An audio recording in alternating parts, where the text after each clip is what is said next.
Arvind Panagriya is a professor at Columbia University. He joins me live from New York City. Professor Panagriya, I appreciate your time.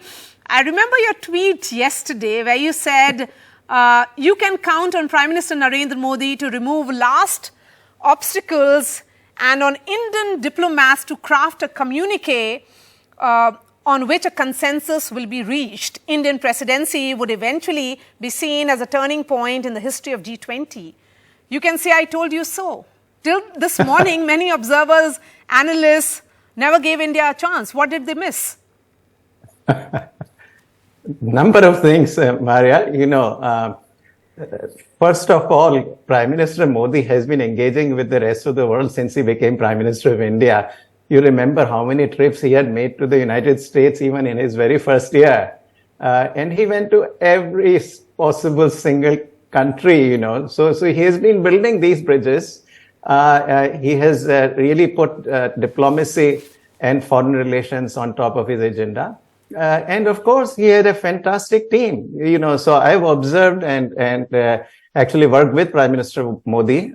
For 3 years, I worked with him and I've observed him for much longer.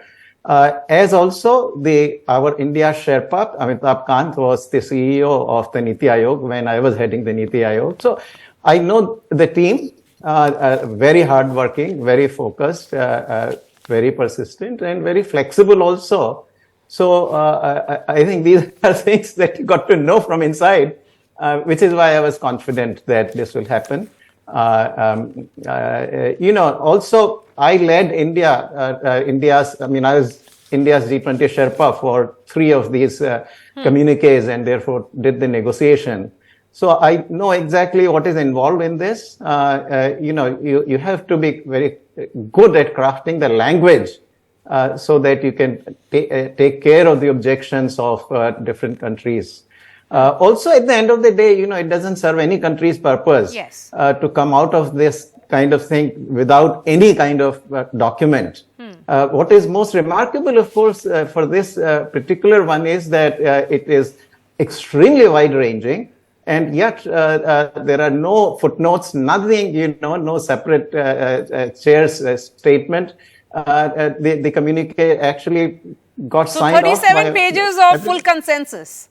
Absolutely. So I think that is the most remarkable thing. And this is not 37 pages of words. I think, if you read it carefully, it just has an enormous amount of substance and agenda to it.